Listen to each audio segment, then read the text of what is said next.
Hello students, this is Ingrain. Welcome to our channel and welcome to the new video. Today we will continue the language of chemistry of class 9.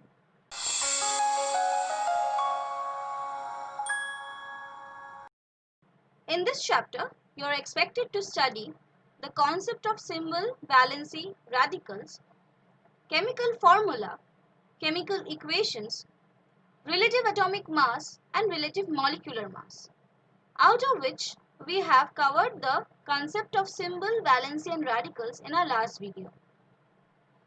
For all the new viewers, please watch our last video to clearly understand today's lesson. And don't forget to subscribe our channel and hit the bell icon to get all the latest updates. Today we will understand the chemical formula and chemical equations. We see a lot of chemical compounds around us, and each of those chemical compounds possess a unique chemical formula. Let's take the most common example of water. The chemical formula of water is H2O, that is, two hydrogen atoms bonded with one atom of oxygen. Hence, we can define the chemical formula as the symbolic representation of the chemical substance. But how do we symbolically represent a chemical substance? Well, in our last video, we have learned the relevance of valency and symbol. We know that this is the backbone of chemical formula.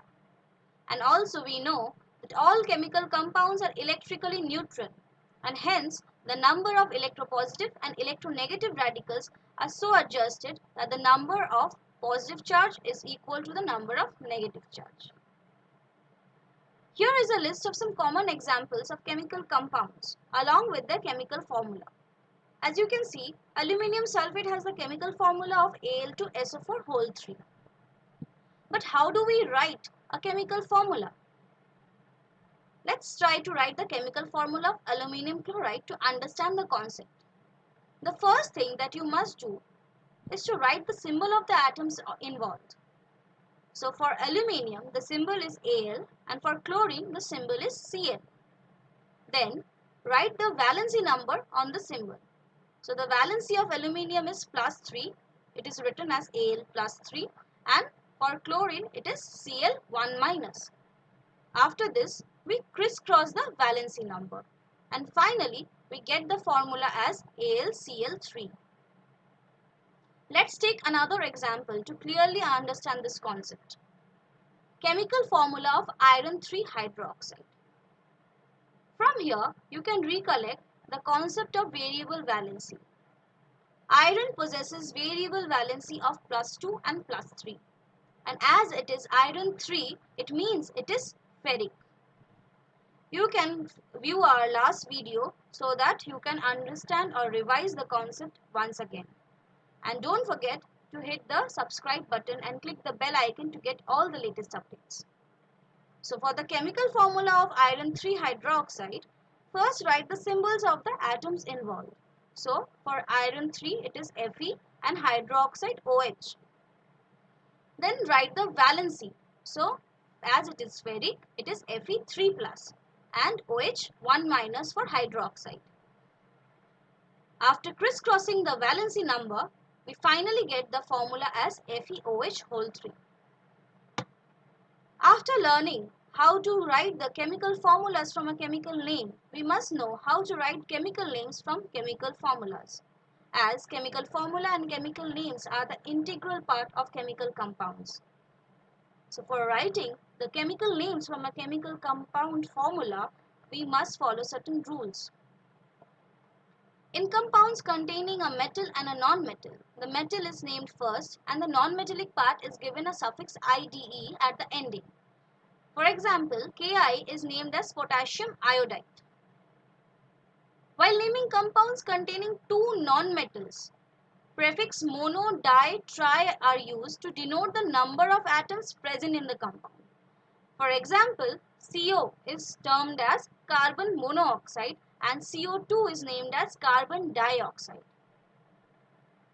Ternary compounds having oxygen as one of the constituents are named with suffix ATE, that is the one with more oxygen, and IT for the one with less oxygen.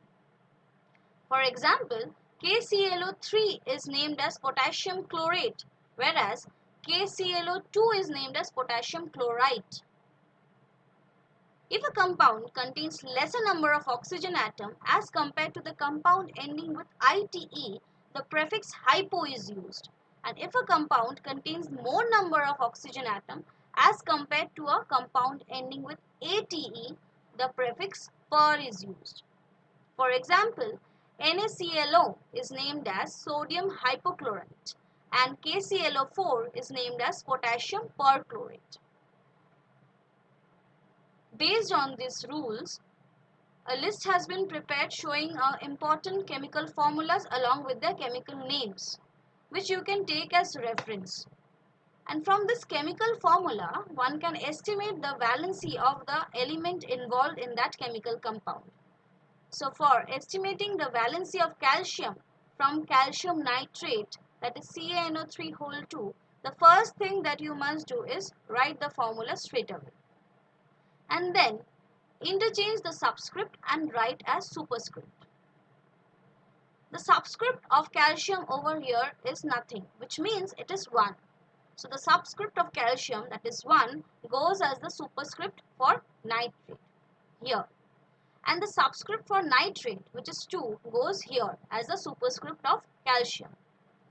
From here, you can clearly understand the valency of calcium is 2 and the valency of nitrate is 1. Despite the formula of chemical compounds has both qualitative and quantitative significance, it has few limitations.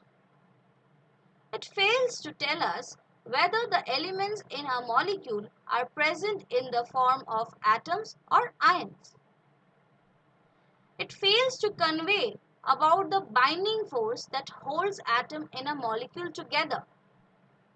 Also, it fails to convey about the arrangement of various atoms with respect to one another within the molecule. Yet, these chemical formulas are very important for chemical reactions and the chemical changes. And all chemical changes and chemical reaction are represented in a chemical equation. So we can define chemical equation as the shortened form for a chemical change. It shows the result of chemical change in which the reactants and the products are represented by symbols and formula.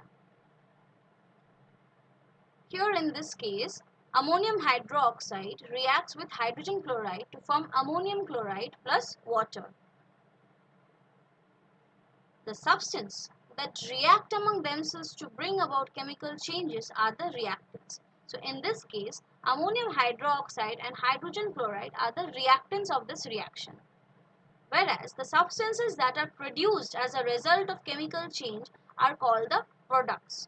So in this case, ammonium chloride and water are the products.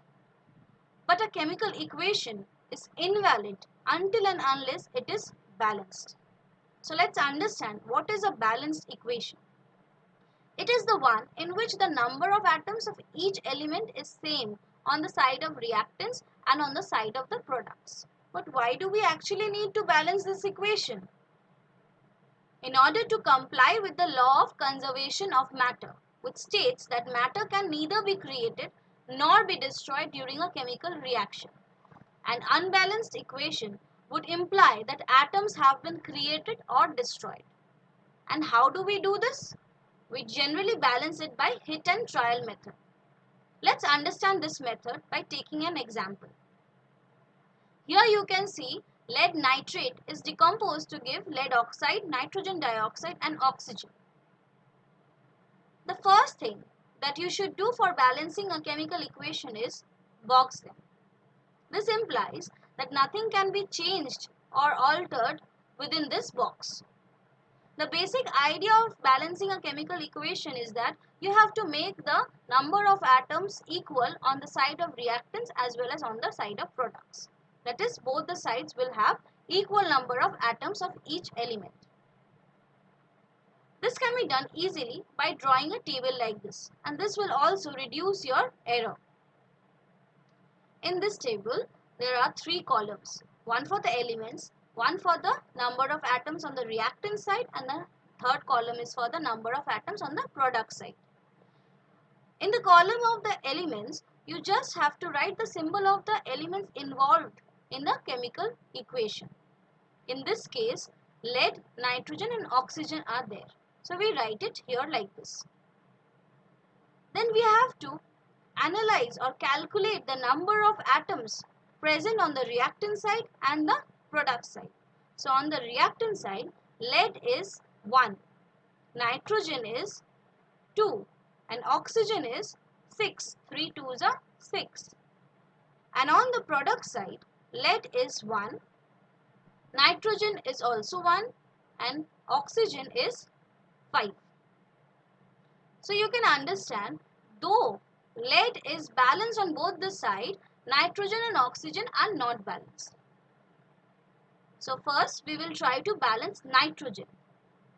For this we put a 2 here. Now let's analyze the number of atoms present on both the sides. Lead, it is 1, nitrogen it is 2 and oxygen it is 6 on the reactant side. On the product side, lead is still 1, nitrogen has now become 2 and oxygen is now 7. So here lead and nitrogen are balanced. Now here you have to follow a thumb rule. Whenever there is a difference of one atom in the reactant and the product side and that atom is present in the elemental form, then you just need to multiply the entire equation with 2 without disturbing the atom that is present in the elemental form. So we multiply the entire equation with 2 without disturbing oxygen, which is present in elemental form O2. After this, let's analyze the number of atoms on both the sides. Lead has become 2, nitrogen has become 4 and oxygen has now become 12 on the reactant side. On the product side, lead has now become 2, nitrogen 4 and oxygen 12. So we see the number of atoms on both the sides is now equal. Hence, the balance equation is this. The secret to master this balancing skill is to practice. The more you practice, the more proficient you become. So keeping this technique in mind, practice as many as you can. To sum up, let's know what are the information that we get from a chemical equation. We get to know the chemical nature of the reactants and products, the nature of the elements and radicals involved, the direction of the reaction, whether it is irreversible or reversible, the states of matter in which the substance is present, whether solid, liquid or gas. But there are still a lot of information that we don't get from a chemical equation, like the concentration of both reactant and products, the speed of the reaction, changes in color occurring during the reaction, completion of the reaction, and changes in the evolution of light or sound energy during the occurrence of the reaction. Our next topic is relative atomic mass and relative molecular mass, which we will cover in our next video. So students, don't forget to hit like and subscribe our channel to get all the latest updates. Hoping that today's elementals are embedded, you are encouraged to take up the self-check assessment questions. This segment is specially designed to test your understanding of today's knowledge. What do you mean by the term chemical formula? Estimate the valency of oxygen from ferric oxide. State the limitations of a chemical equation. Write the balanced chemical equations for the following reactions. Potassium bromide plus chlorine gives potassium chloride plus bromine. Calcium hydroxide plus ammonium chloride gives calcium chloride plus water plus ammonia. Calcium bicarbonate plus calcium oxide gives calcium carbonate and water.